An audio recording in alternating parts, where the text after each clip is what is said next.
Let's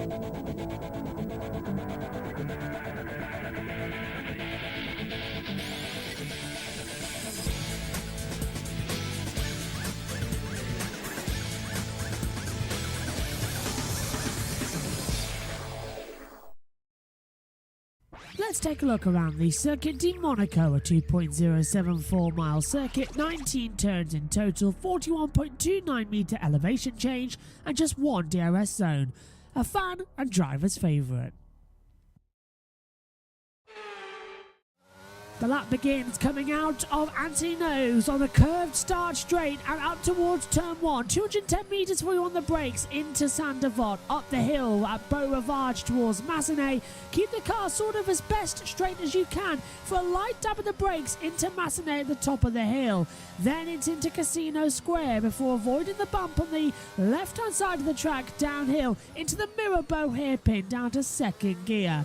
Control the throttle as you come around the Lowe's hairpin or Fairmont hairpin, whichever you prefer. 30 miles per hour, the slowest corner on the track. Portier 1 leads into Portier 2 as well before you can get open the throttle as you come down through the tunnel section. Keep the car in as you adjust to the sunlight bursting in your eyes. Downhill braking zone into the Nouvelle chicane. Flick through as tight as possible. Opportunity to overtake is here. Down towards Tabac as well. Don't hit the bar on the outside as you flick the car through. Then try and keep a straight line by touching the barriers to the swimming pool chicane. Braking hard then as well. Provide a interesting little end to the lap at Rascasse as well. A tight sort of hairpin after a straight. Anthony Nogues as well, the tightest corner on the track. Booted hard towards the line with the DRS open, across the line, and that is a lap of Monte Carlo.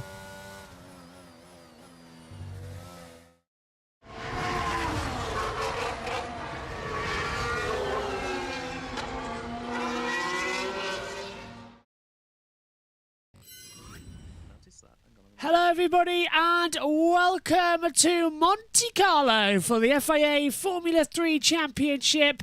We are a few moments away from getting underway here.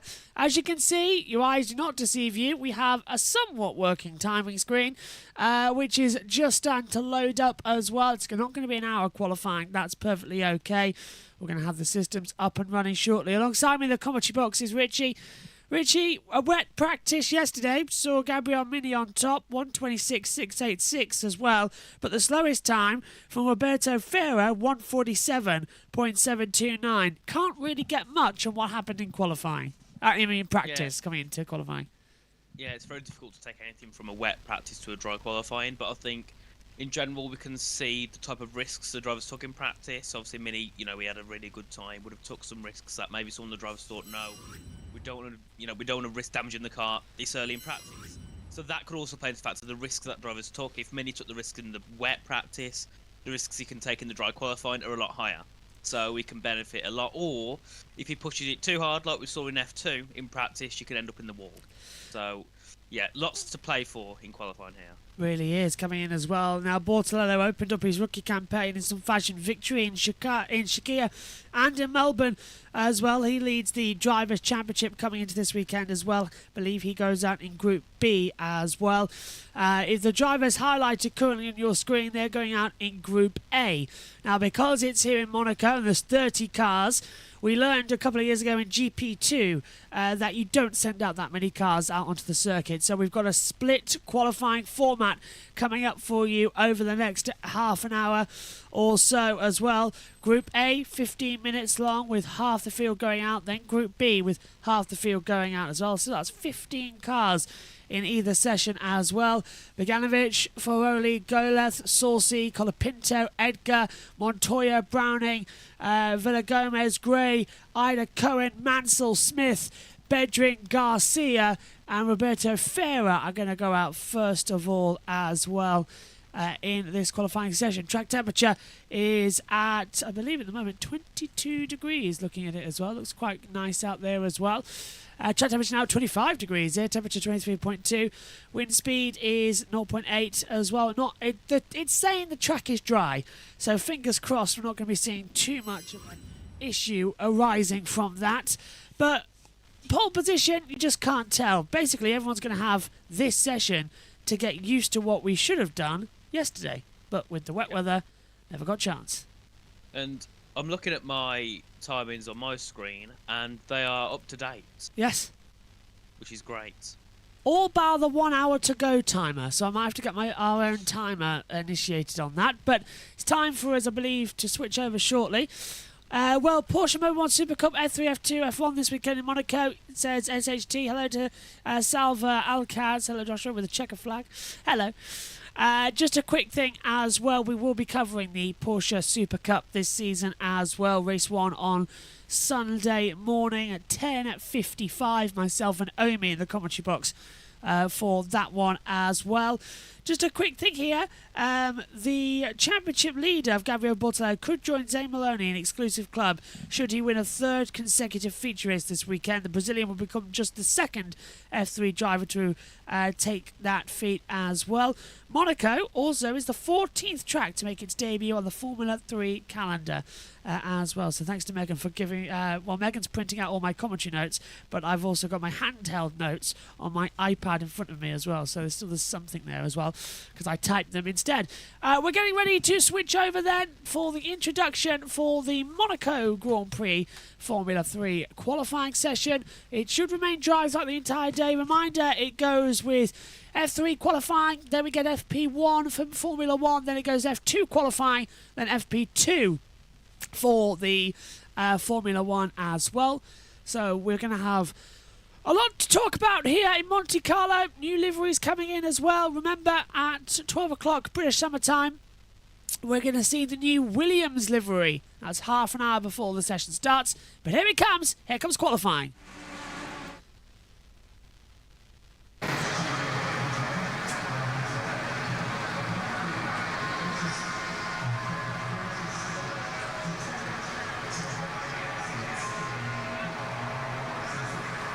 Well, we should be hearing the F3 introduction right now, but we're just taking a look at the harbour.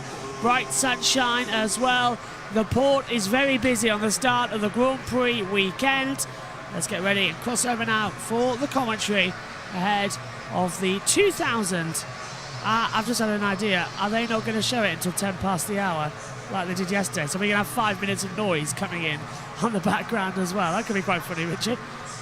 Well, I don't see the point of it, but fair, I suppose. You'd think really that they'd just put something else on in the background, never mind just looking at the harbour. Then obviously we could see the track or the pit lane. Yeah, that would be nice indeed, because now we're just looking at the harbour. This is, of course, the stagnant image. Go on.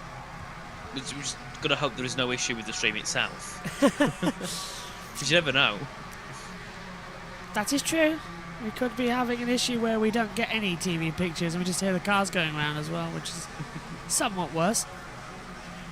Just refreshing our TV overlays here as well up in the commentary box as we're waiting to get into the action. So yeah, qualifying Group A looks to be ready. We're just refreshing everything basically at the moment, because you never know, you don't want anything to cause a glitch, do you, and have several thousand problems going into qualifying. That's the last thing we all need. So learning timing data's coming in. So there is a 16-minute session. If you refresh everything, you will get a great timing screen available to you. See, that's what we love about Monaco. Just adjust everything and everything will come to you as well. Bogdanovic is out in the first session then. That's everything we've got to tell you. It'll be a 16-minute session.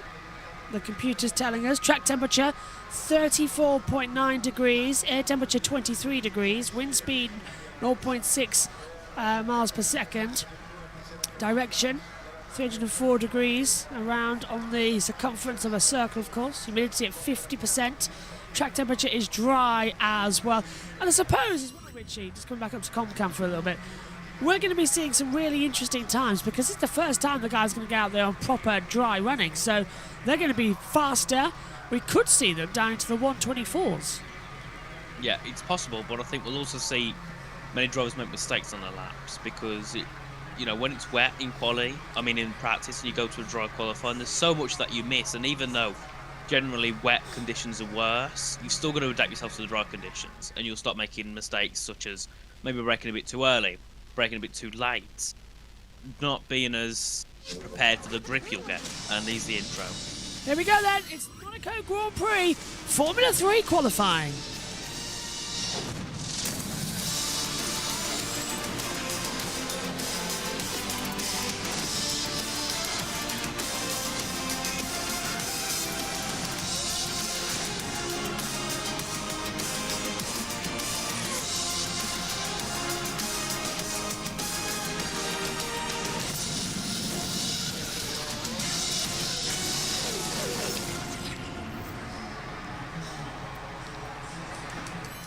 It's qualifying time here in the Principality of Monaco for FIA Formula 3's championship.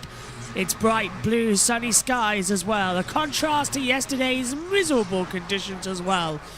Form say it's round 4, the FIA say it's round 3. I believe the FIA. It's the third round of the 2023 F3 season as well, as we look down on the harbour, which is a myriad of boats, big, small, even tiny push boats as well to get from one side to the other. Jet skis galore. The drivers are in the pit lane all getting ready for the session to start in 2 minutes time. We have a split qualifying format here in Monaco. That is the feature, of course, because of the amount of cars here at the circuit. He should take his jewellery off, Bortoleto, before he gets in the car. Otherwise he'll get a fine and a penalty. So, Group A, 16 minutes, a 10-minute break, then Group B going out as well. Alongside me is Richie as well. And we're about to see something very entertaining here at Monaco. Qualifying is always fun.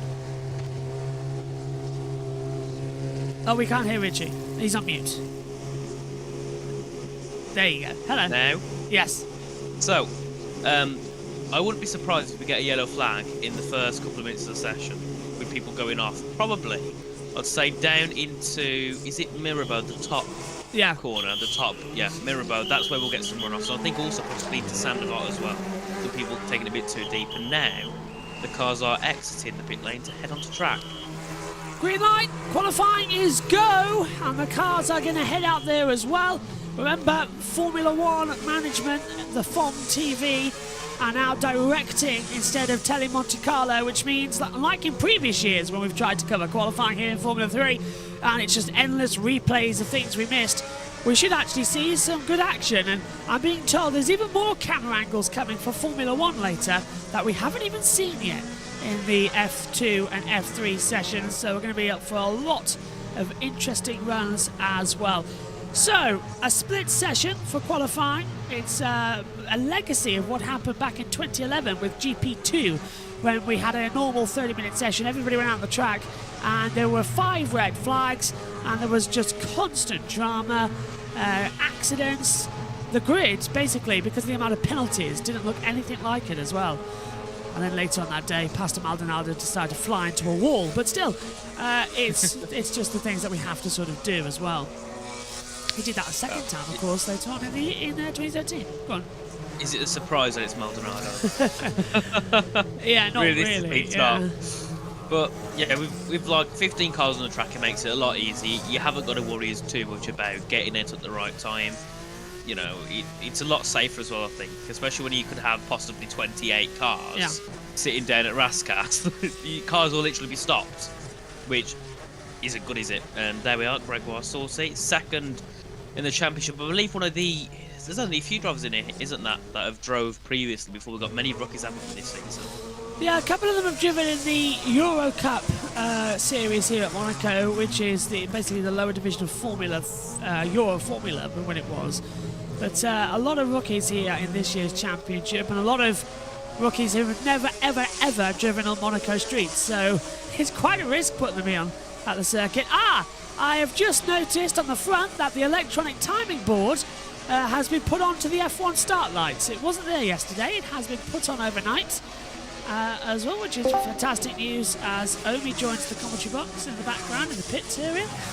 I'm just going to now make sure I click off the only show the cameras on button so it doesn't mess up the thing. But hello, Omi in the background. Have a nice morning.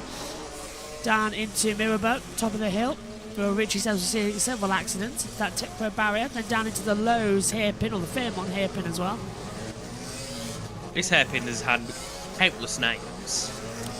Gas station, Lowe's, Fairmont, yeah. The Grand Hotel, but I think the most common name is just the hairpin. Yeah, the hairpin. The best way to know it, you know it's always going to be right if the word hairpin's in it. I love it. 30 mile per hour in all classes. It is the slowest corner on the track and the only corner where you can actually measure the difference on the entire calendar between a Formula 1, a Formula 2, a Formula 3, a Formula E and a Porsche Supercar, because they all have to go 30 mile an hour through that corner. So yeah.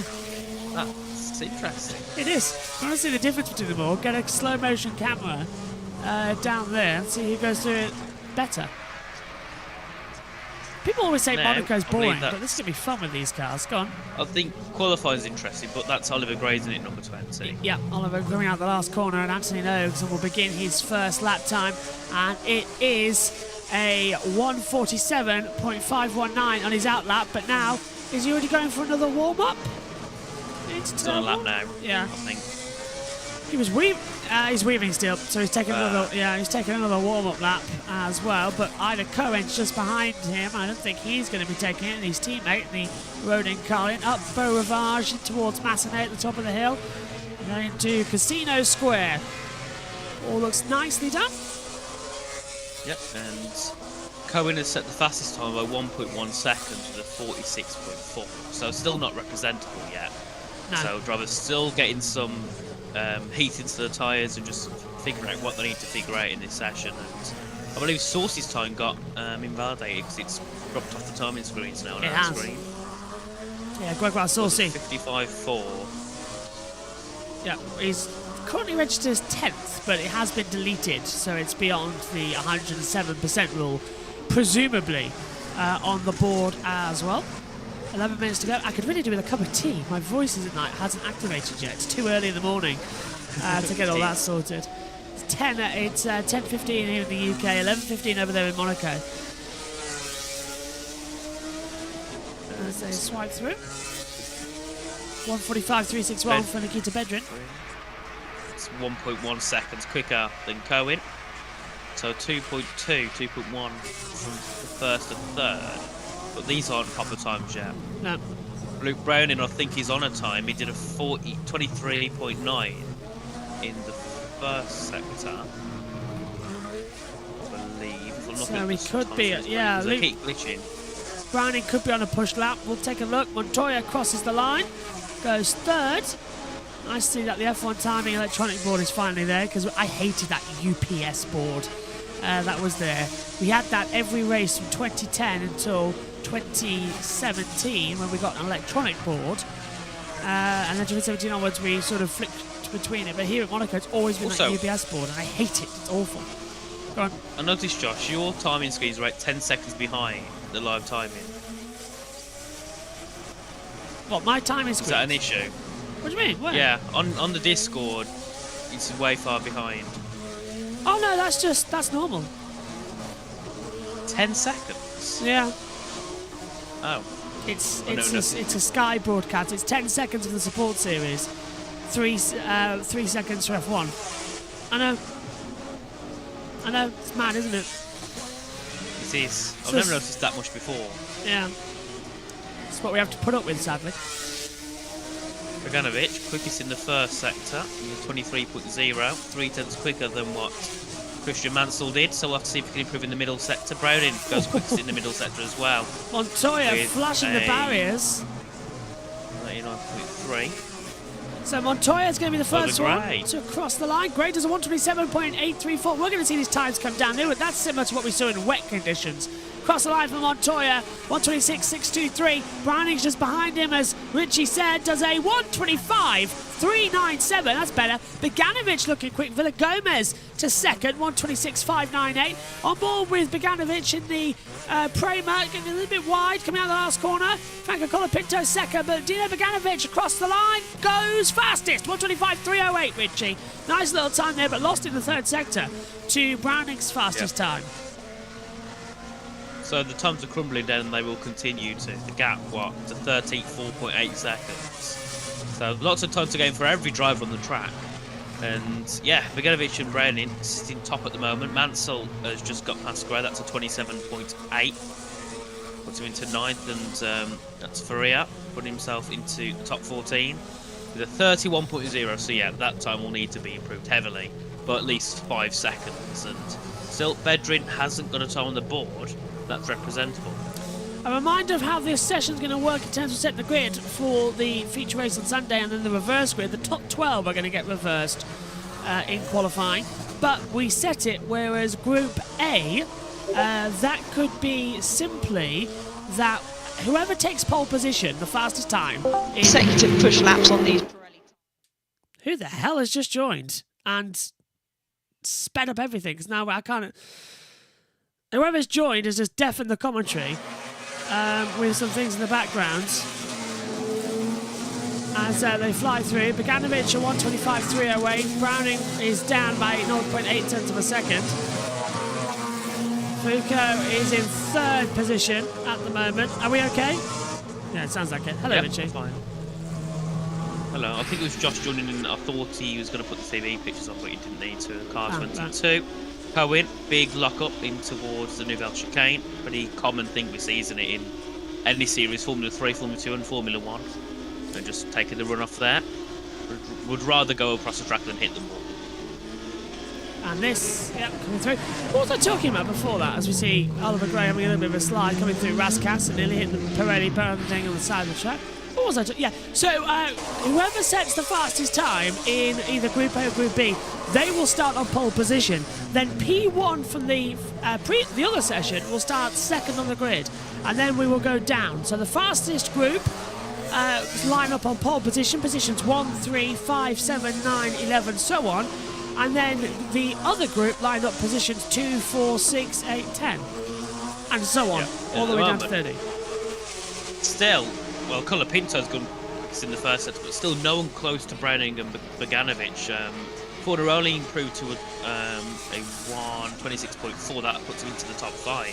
But still 1.1 seconds off of the pole position time so far. And now someone's beaten the first sector of Colapinto. Browning, purple in the middle set to 3,000ths off of the back of Beganovic there as he goes through. And Colapinto's 10,000ths quicker than Beganovic, so he could be looking to try and get himself onto that provisional top spot, depending what Browning can do in this final sector. Montoya goes quickest there with a 24.6. That's Browning. And what will Browning 24.6 goes quickest, 5/10ths. Wow. Quicker. And Colapinto jumps to second, 1:25.038 as well. Colapinto will be front row at the moment, but then, of course, remember, it's the fastest group, so it could be P2. Saucy goes fifth, 1:25.566. That could either be 9th or 10th. Beganovic to second, 1:24.884. Pole position is everything here in Monaco in all classes, but you can overtake with Formula 3. It's not that wide of a car, as they see Forneroli 5th, Mansell 8th, and ahead of Villagomez and Edgar rounding out the top 10 as well. But as we see for Ferrer, but Roberto Ferrer could be out of it. There is, that is Race Control, and that is Prince Albert II of Monaco watching in Race Control, with everybody directing it as well, and of course the F2 director and F3 TV director in there as well. Sorry, Race Control director. It is not Niles Riddick across the whole thing. We had a nice flurry of laps, didn't we, going through? Yeah. And now it seems like the day off again, but still, I think anyone who's 2 seconds off realistically needs to improve heavily, and this is Saucy. This will be down in towards a second swimming pool chicane. Very close to the barrier, nearly did what Leclerc did in 21, and also on the exit nearly hitting the barrier. I think he made a little bit of contact there, didn't he? Slight bit of the exit. Now we've got traffic, there blue we flags. Got drivers coming through on faster lap times coming through. Here's Mansell, fastest middle sector, but he's dropped 7/10ths of a second by being blocked by everybody in the braking zone and jumps over the curb in the swimming pool chicane and nearly hits the barrier. Akin to Max Verstappen and Charles Leclerc has to back out of it and try again. Maybe even no, doesn't box, so he'll go for a cool down lap, then start another push lap with 3 minutes to go. No point going back into the pit lane. Browning top, Beganovic, Colapinto, Montoya, Ferroni the top 5, Saucy, Goleth, Mansell, Villagomez, Edgar top 10, Gray, Bedrin, Garcia, Cohen and Ferrer 15. Yellow flag has come out on the circuit. We'll have to see where that is in a few seconds time as we see a replay at the swimming pool section, Richie. This is of Mansell just sort of jumping the curb and just getting a little bit of understeer and jumping the curb. Yeah, not ideal at all, and yeah, bit of a jump, but it can definitely ruin your lap time. And you can see they're just throwing him ever so closer to the wall, and still that yellow flag is out. Yeah, where is it? To be honest, we can see who that's for, but still got the replay. It's Oliver Goleth. He's turn gone one. straight on. So Goleth's gone straight on. I think he's got it stuck at Saint Devon. He has. So yeah, Goleth's off at Saint Devon as we join Coming up with to Montoya. 13, 2.8 seconds off still. These times really need to come down, and Montoya and Browning on great improvements. Montoya goes top, and then Browning comes through the final corners. What can he do in the final parts of this qualifying? It'll be a 23.8. Wow. Track's gone green. Browning goes fastest. 1:23.883. 2 tenths faster than Montoya, who's a second clear of Beganovic. Track improvement is a thing. First slick running we've had here all weekend for Formula 3 as Colin Pinto goes third. 3 tenths off the pace. Yeah, and still fourth and below, a second off of Montoya now. This is down in towards the Nouvelle chicane. Bit of bouncy, bit of a lock up into that corner, and could have lost him a bit of time. Hopefully that's not laggy now. There is Pablo Montoya watching on. It's pretty much the same. I don't know if you could get the other Josh into put his on there maybe. Somebody's changed. Somebody changed the settings, and I can't change them back, and it's causing problems. As they smooth through. Browning to Montoya, the two high-tech boys, 2 tenths of a second between them at the top. Great work. Absolute great work so far. Montoya, there you can see, getting a little bit in that final sector. Only about 24 thousandths, but that's a lot of time around. I hit the wall in the last corner. Montoya's hit the wall at the last corner and check front wing. Well, I'm looking at it. It looks okay to me. That could be Montoya's session over. Only less than a minute to go. I thought he touched the wall coming at the exit, you know. Did he? Yeah, he must have brushed it. He did. I thought he brushed it when he came out the corner because we were looking at the off-board angle. I think he's hit that at the perfect angle, Richie. He's not caused any damage. Yeah. A little bit of contact there. Car number 2, that is Beganovic. Is he on any improvement in that middle sector? First sector personal best. Middle sector will be a personal best 44 thousandths off of the time of Browning, so could be looking to put himself in between the two high-tech boys as he now comes through in towards Raskas now. Going to time this perfectly, turn the car in great there. Now in towards Anthony Noakes at the final corner, and there's not many mistakes you can make on the exit. Now towards line, what will it be for Beganovic? Can he try and take the provisional top spot? Yes! Yes, he can, by 3 thousandths of a second. But now he's in into the wall, just drifting massively, coming out of Saint Devon. Beganovic pushing like crazy. Garcia goes 13th, checkered flag is out. And right now, Beganovic's got the fastest time, but Group B are going to have absolute track improvement. But Browning is really on the mission as he comes out of the Nouvelle chicane, hit towards to back. Before the swimming pool section will get his second sector time. He is down by 0.125 of a second. Montoya's off and Browning's off the track, having to cut across the swimming pool chicane. Bedring goes into 7th, Forneroli goes 5th, Browning dives into the pit lane. It's all down to Montoya. Otherwise, he'll start at best 5th or 6th on the grid, and into the wall goes Sebastian Montoya. He's hit the wall and ripped off the rear right suspension, and he's out. I hit the wall. Well, he thought he had front wing damage after touching the wall, and Anthony Noakes, he's definitely got suspension damage coming out of the back, and that spoils everybody else's lap with the yellow flags out of the swimming pool. Well, that was an intense ending there. He's still third, but yeah, with a well, it looks like he's have a broken suspension on the rear right. He's hit the wall, hasn't he? Coming out of, where would it have been out of? So he hit the wall like that. Seems like it would have been down out of swimming pool 1, taking a bit too much apex on the second corner. Yeah, not ideal at all for Montoya, considering he's had such a quick session. But at least it's at the end and not at the start of qualifying, at least. So we have a red flag into position to stop the circuit. Let's cross over then to Howie Benjamin and Alice Powell. as the end of this session comes in. See, because Group B will be out next for a 16-minute session, and that is the odd-numbered cars. Once Group B has finished, whichever has the faster lap time from Group A and B will start on pole position. So if Beganovic's time of a 1:23.880 stands as the fastest even after Group B, Beganovic will start on pole position for the feature race, and then the remainder of that group will fill the odd-numbered grid slots. B1 is yellow flag, sector 3, B1, mate. Very well done, proud of you. Guess who's back, Monaco? Guess who's back? Dino Beganovic did it. So, let's go, boys. Woo! Well, I think he's pretty happy there because he'll either start on pole or second place. So he should be. A really great lap and so close as well between the top two. And time flies when you're having fun. Session's flown by, as you can see. This Prema team very, very happy. Great job. As I said, the only driver that's actually won around this circuit on this F3 grid. So can he make a difference and may add another trophy, Monaco trophy, to his cabinet? Yep, the reigning Formula Regional champion.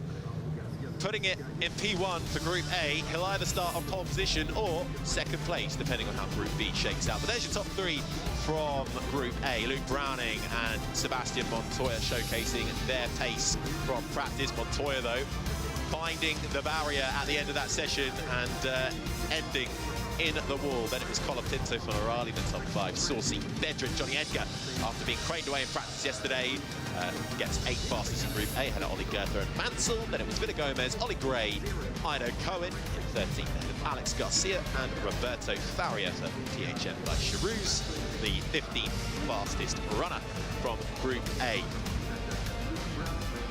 There is the stricken Formula 3 car of the Red Bull liveried high-tech for Sebastian Montoya. Quick work from the marshals to get that behind the barrier. So it was coming into the swimming pool chicane, wasn't it? We'll get another look at it. Here we go to see exactly how it happened. Oh, this is already, it's happened already. So I wonder if it's a suspension failure. Because he did tap the wall. Yeah, but it was the other side, wasn't it? Yes, it? you're right. So he's made. I wonder if he's either made contact, exit of 12, possibly. We'll have to have a little look, see if we get another replay. No, but Beganovic, big smile on his face. He's certainly happy with that. So now he's got to sit, he's got to pray, he's got to wait, as we have got another group coming. As I said, though, Formula 2 last year was actually Group A that produced the fastest time in Felipe Drogovic. So there's definitely hope for him. As you can see, Browning congratulating him. God, he's probably a bit frustrated for making that mistake, but he was already down in Sector 2. Yeah, and still a good lap time. We'll see how that shakes out come the end of Group B, and then we'll get the overall classification for you for how it would all line up. But Beganovic certainly on course for his best start so far in his rookie Formula 3 season. Best so far has been 5th twice during the sprint races. Best feature race qualifying has been 8th twice so far. So Beganovic looking to haul back some points and try and rein in the championship leader, Gabriel Bortoleto, who we'll see in the next session. So those vans, people might be thinking, why are there vans in the pit lane? And that is because the F3 paddock is, I'm sure you said it's pretty much in France, didn't you? So It's at the country club in the car park, the glamour of quite Monaco. far away, so that's why they bring all the equipment. Otherwise, with the trolleys, it'll take a very long time to get there. So they have to use the vans, and there are some fans. There we go. Bit of rhyming going on as they all are watching on, spot themselves on the cameras. The celebrations happening already in Monaco, just because it's Monaco, really, this fantastic circuit. Well, it wouldn't really be allowed on the calendar now if it was pitched as an idea, but when Anthony Noakes had the idea, or his father had the idea back in 1929, when they then put it on, the first ever street circuit with motor cars, it fitted all the criteria, and the harbour filling up nicely ahead of Formula One action later on today, which gets going. Practice starts today, and of course the main event, the Grand Prix, on Friday. The jewel in the crown of not just the Formula One calendar, but also the Formula 3 calendar. It's Gabriele Mini, fastest in practice yesterday.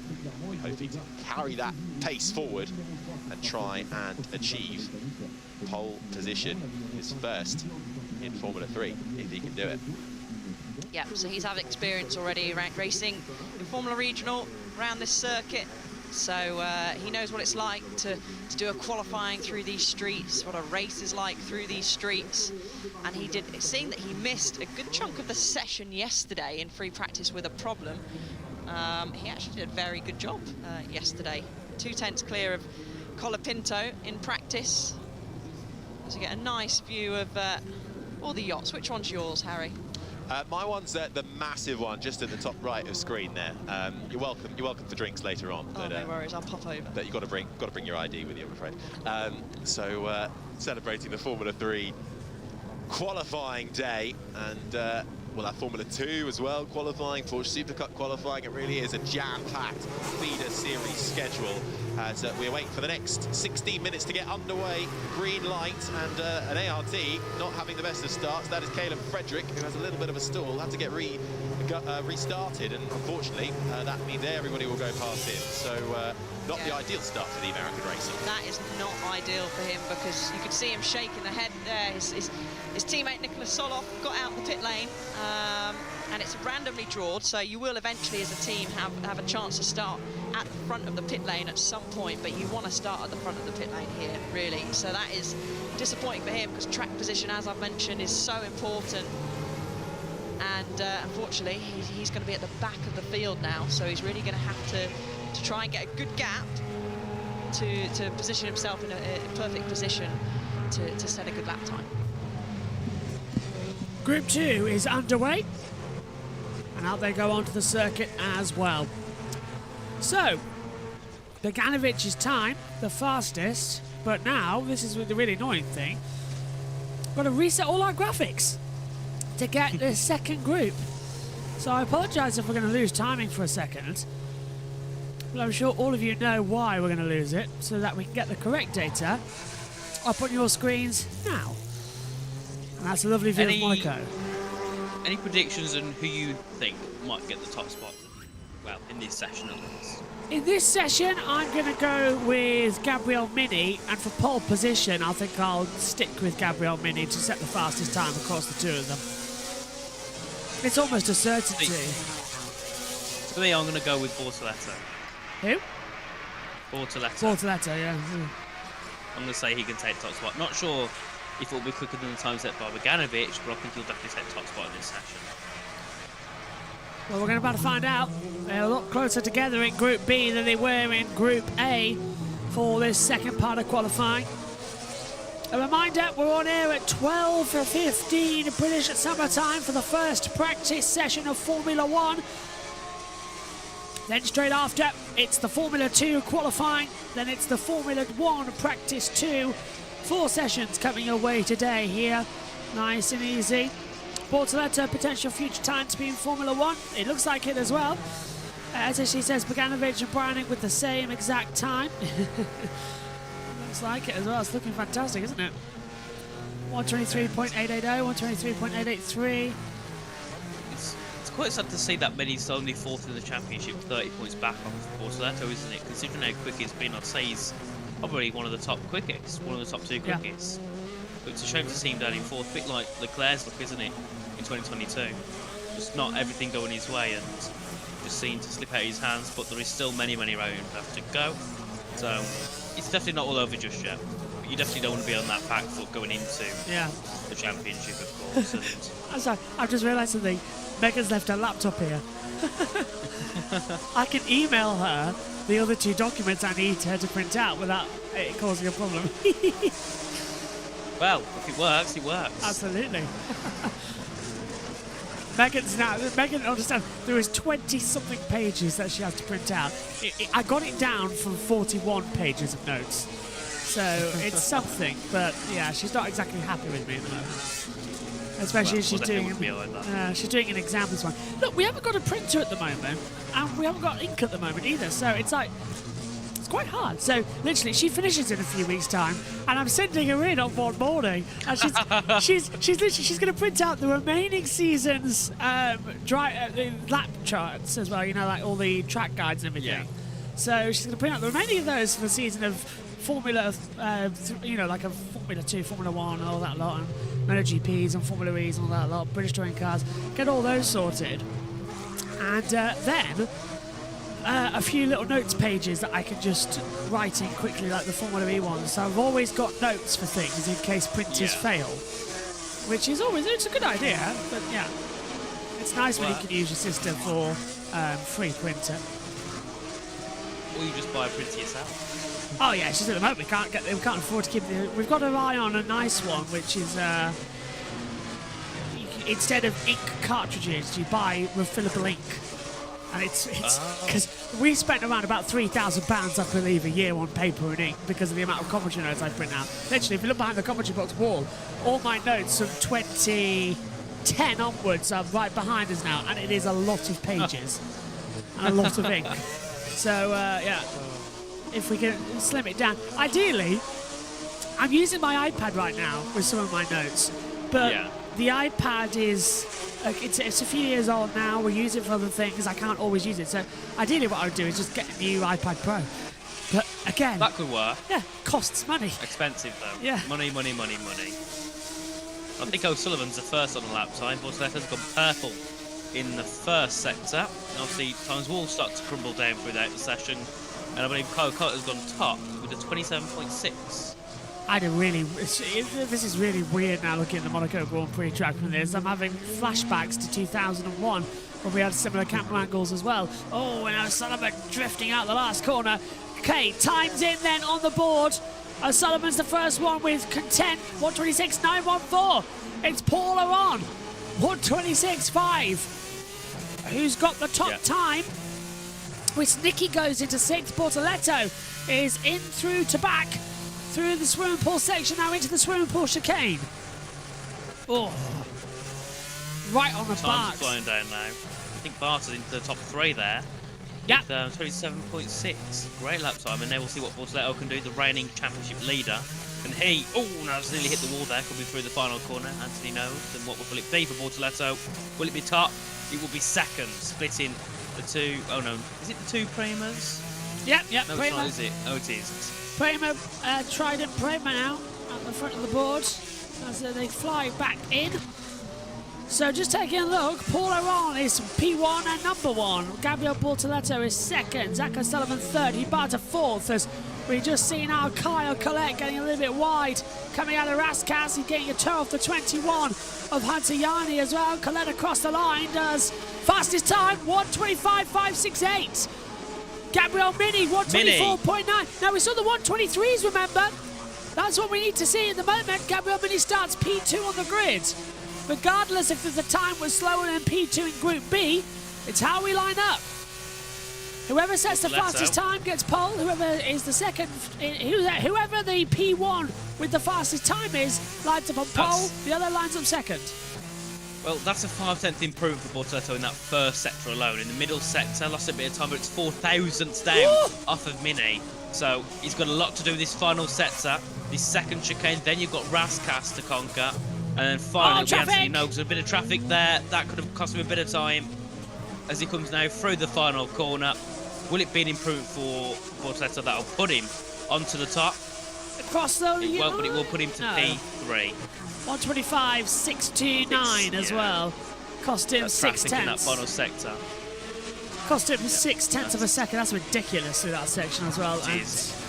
Let's just take a look at it again. This is Paul Aron touching the wall and Anthony Noakes at the exit as well. And now we're seeing Hunter Yanni botting him out almost on the brakes. And whoa, double lock up into the chicane at Nouvelle. That's not what you want because it ruins the tyres completely, especially down into the Nouvelle, the downhill section. I believe just taking a run off there, just to avoid hitting the wall. And this is number one, Paul Aron, coming through now the middle sector. Oh, he's got traffic! 1.7 tenths, but he's got traffic again. So many drivers in this final sector being caught out by traffic. Marie Boyer. And that's both Bortoletto and Aron now, and he's let off. Yeah, it's Marie Boyer as well, who was blocked him, and now, oh no, Paul Aron has now blocked the number 3 out there of Zach O'Sullivan as well. So this is how dangerous it gets in that last sector as well. Look, the marshal's holding out a red flag ready in case anything happens there. Sullivan, now look at that, it would have been the fastest time. He lost, what, 0.2 of a second, yeah, to O'Sullivan. And now gives him a block up the hill. Wisnicki then ahead of Frederick. Sophia Flörsch, 22nd on the board. Oh, Taylor Barnard up to 5th. That's a great lap time there. 7 tenths. We're following Carl Collette through Portier. And look who's John, Jose Maria Marti. 1:24.850, but we saw 1:23.8, so they're a full second off what we saw in the previous group. Aron, yet again, purple in that first sector. He's got so much time to give, but he's getting so unlucky with traffic, and it's a 22.800 in that first sector. Carl Collette brushing the wall at the exit of Tabac. I don't think he's going Mini's to 3 tenths. Carl Collette only lost 92 thousandths. That's insane. You can whack the barrier to back, but you don't lose anything. Formula 3 might be the race of the weekend. This final part of this session is going insane. Carl Aron's Collette. 3.5 tenths off. Unless he hits traffic. Collette across the line despite hitting the barrier to back. Oh, he did catch up with him in the end. Gabriel Mini goes fastest. 1:24.148. And then Smith. Tommy Smith. And now there goes Tusolo. Up into 3rd position. Exactly a second off the pace. Here goes Paul Aron, 9th to 2nd, 1:24.331. O'Sullivan is exactly a second back from Gabriel Mini. 1:25.148. Mini's time, 1:24.148. 3 tenths off, well, 3.5, 4 tenths off of what Bogdanovic did. So still lots of time to gain. Call it there. Look at that. Whew. Rushing the wall completely there. And only lost a little bit of time through that section alone. Copy. I brushed the wall, everything feels okay. Definitely Cole Brown. This is do you know, look at the damage it's done to the barrier. Formula 3 could be the best race around Monaco this weekend. No, ignore me. I thought it was yellow flag, but no, it was a green flag. Yeah. Ignore me. Love seeing Still, these. the times are going to crumble down. You've got Bart out at 27.6. That's definitely not representable at all. Do you know, the one thing I love about Monaco is that we can get super close to the cars. We're not set off in the distance like we are in places like Spain and things like that. Here in Monaco, you can get right up close, but with Tele Monte Carlo, we never did. We were always sort of peering in. Here, with Formula 1 TV's direction, the camera angles we are getting, it's like you can look into the driver's eyes. It's like watching MotoGP. It's fantastic that we can get this close to the action as well as we ride with Bortoleto into the Mirabeau now. Top of the hill hairpin.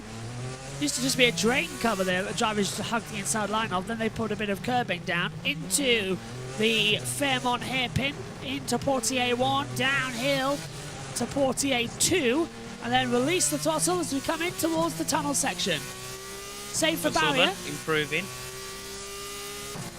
Safer barriers made it harder this year actually as well to get into overtakes through there. Flörsch into 13th, Wisnicki into 11th. Frederick now into 12th, so lots of times at the bottom crumbling around. G&8 now down to 13th, and that's Barnard, I think, back into the top 5. And Bortoleto 74 thousandths off of Mini in that middle sector. That's Barta into the top 8 now. But can Bortoleto try and take? Oh, he goes a little bit deep, a little bit wide into Raskas. As that cost him on, can he still try and take that P2 off of Paul Aron? No. It will be P3, 5 tenths off there. So lots of time still to gain. Collette, he's up by a 10th on Here we Mini. go. This could be the fastest time, remember? 1:23.8 from the previous session. Mini's a 10th up. I was going to say Mini's a 10th up with a yellow middle sector. Oh, wow. Let's take a look. So this is going great. Collette nearly in the wall as he crosses the line. Does he go top? Answer, no. 3rd, Gabriel Mini crosses the line and it goes fastest. 1:24. 2 yellow sectors. What is going on there? And Aron, he's improving. Double green sectors. Where is he? We'll see. Well, is he? Wow, what's happened here? He's let off. Yeah. He's let off. Oh, traffic. It's going to go again. Probably. Yeah. At That's a shame. 32, 33 is not going to be He's, sensible at all. he's backed off now. He'll never get another lap in. So cool down lap and one you'll have final to go push. around. Push, push, push. Top of the hill. This is him. Paul Aron in the A Prima. Oh, did he hit the wall? Did they hit the wall there? He was close. Oh, and a lock up Oh, for Yanni! big lock up from Yanni yet again in that middle sector. Then in the Nouvelle chicane, he's done that many, many times. Under braking, and this goes straight on. Nothing he can do about that, unfortunately. Second replay. This is the 11 of Boya. And oh, big! Well, actually, that's two separate skids he had. He hit the wall, then he hit it again at the exit. So small little oversteer. This is Hatiani under braking. I hate this part of the track. It's such a difficult one to get right. Yeah. It's downhill. That ruins it completely. Downhill, fast into a really slow corner. Yeah, it can really mess the car up, especially under braking. I'm not looking You've got to forward. get it perfect. I know that they've got simulation damage. They had it in F1 22, but I know F1 23 has got a lot better graphics for when you crash the car. If you set it to proper damage, full on. Yeah. If you just touch the wall now, your suspension could just dive in on itself and you're out the race. So I'm not. PSGL and that won't. I don't think. No, that'll be simulation, won't it? But I'm not looking forward to when I test it myself. Barner, 2/10 down. Oh yeah, Mini in that middle sector. By the way, Richie, we've always backed off because of traffic in the last sector. By the way, Richie, we have got Jess on together in free practice 3. Yes. Huyabata getting blocked there by the 27 of Taylor Barnard. Now the 23 getting blocked too. His teammate. Jose Maria Marti. Yeah. Oh, and he was on the improvement as well, but actually might get a bit of a tow. But he's been blocked in that final sector. He'll lose time, and he does. 6/10. 6/10, but it's still an improvement. Checker flag is Still a out shame, then. though. Who's going to start on pole position for the Formula 3 Monaco feature race? Remember, top 12 get swapped around for the sprint tomorrow. Gabriel Mini in the first sector times, flies it through to back. A little bit of understeer as he comes through. Swimming pole, he's up by half a second. This could be provisional pole position. Race control. Incident involving Boya and O'Sullivan has been noted for impeding. Oh, and he's nearly in the wall, Gabriel Mini, coming through Raskas into Anthony Noakes. He's flying out towards the line. He's already got provisional pole, but it's second on the grid at the moment, and he does it! 1:23.278! He outqualifies the field by a second! Gabriel Mini flying here in Monaco. Paul Aron is half a second down. Brilliant from Gabriel. No words at all. 22-0 in the final sector. That's 6/10 quicker than Boganovic's time. Here's Paul He's a run Aron. over to get himself P2. No, he's 8/10 down.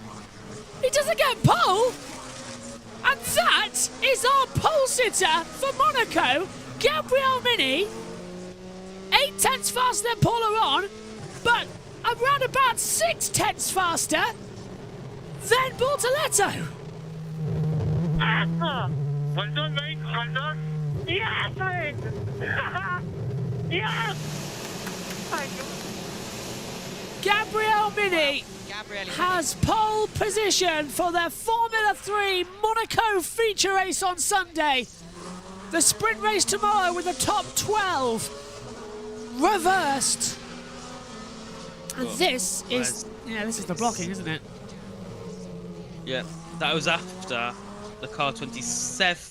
Barnard. That was Barnard. That was after Barnard got blocked, and that's into the swimming pool chicane 2 there. Was that I'm Aron? sure that was. It looks like a run. It could have been. It could be O'Sullivan. Qualifying by 0.8 of a second to P2. Mental. Game Absolutely mental. Oh, Monaco is delivering, isn't it? The support series having more fun. Qualifying is amazing. See, we need Formula 3 style cars at Monaco because they work. Formula 2 we're getting trickier. Yeah. Formula 1, it's impossible. But I'm really looking forward to the Formula 3 races. Porsches are looking good as well. They're not holding back.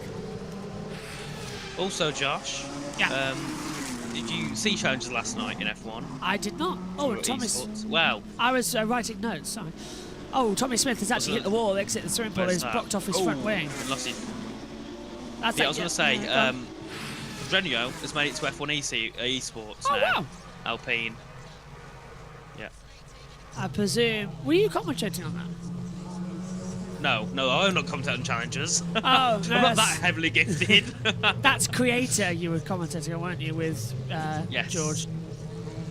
I would No, it have. wasn't with George. It was with Badger. Oh, right. I'm going to have to get George in the commentary box one of these, but he's so busy. Yes. Gabby, I mean, he's so... Yep. Look at that, he's jumping up and down. I really want George in for one of the F1 races this season, and I'm trying my best with races that we haven't got. I think Spain Oh, yes, mate. is the way. Redemption from last year. Oh, yes. Let's go. If I understand correctly, I believe I know when I want George in the commentary box. Whether or not he's available then, I'm not sure, because I haven't asked him yet, but fingers crossed we'll get him on for the watch-along as we come through. So it's Gabriel Mini who will take pole position. Remember, the two groups get combined. Hopefully we'll see the starting grid before we have to sign off. I'm not just going to leave us in ambiguity. F1 Manager 23 feature change is also exciting. Oh yeah, I can't wait for that. I never got F1 Manager last year. I deliberately didn't buy it for one very good reason. I knew there would be bugs. Right, I've got a question. So my friend sent me a picture of the timing screens because he was watching F3 himself, and he said to me, he says, if our run was faster than 23.8, would he have been P3 in the race? Yes. How does it work? So obviously, Mini takes the top with Bogdanovic in second, but then, is it just all the times combined from every session all the way down? No. How it works is, the two groups go out, and then you get the two P1 times from each session. You look at those, and you see which is faster. So in this instance, Group B with Gabriel Mini, his time was faster than Group A's Bortoletto's. So Mini would go on pole position, and Bortoletto will go second. And then Bogdanovic. behind them, then behind them, Paul Aron will now start third. Kyle Collette starts fifth. 7th on the grid for Bortoletto, and then 9th on the grid. So, Oh, actually, I second and second get compared, third and third get compared. Yes. Okay. So basically, it's P1 for both sessions, and then the second down. So basically, Group A will now be positioned 1, 3, 5. Look, even the graphics don't know what to do about it. So it's Mini on pole, then it's third for Paul Aron, fourth for Colette, then fifth for Colette, 7th Bortoletto, 9th for Barnard, 11th for Marty, 13th O'Sullivan, 15th for Tusolo, and then it's 17th for Boyer, then it's 19th for Smith, 21st for Barter as well. We should see the final classification, shouldn't we, all the time? We should do, because this is Group B we're looking at now, so we might get the entire grid. But yeah, basically. It is confusing. Yeah, and Sophia Flörsch will start 29th on the grid, not 30th. So that's how it works. Yeah. So basically, Group B, that's just gone. They'll line up 1-3 on the odd side. Group A will line up on the even side. That's basically how it works now. From the last session. But our timing screens have already glitched out trying to work out what's happening. So, reverse grid pole will... Okay, so here we go. So, Mini is on pole.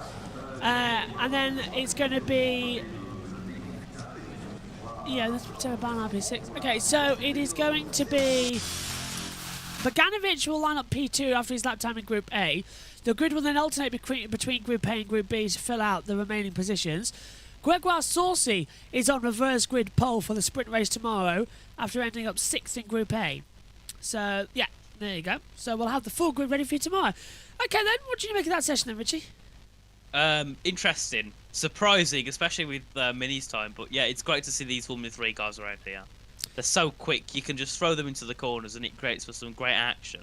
And to be fair, we only saw a couple of mistakes, which was a big surprise for me.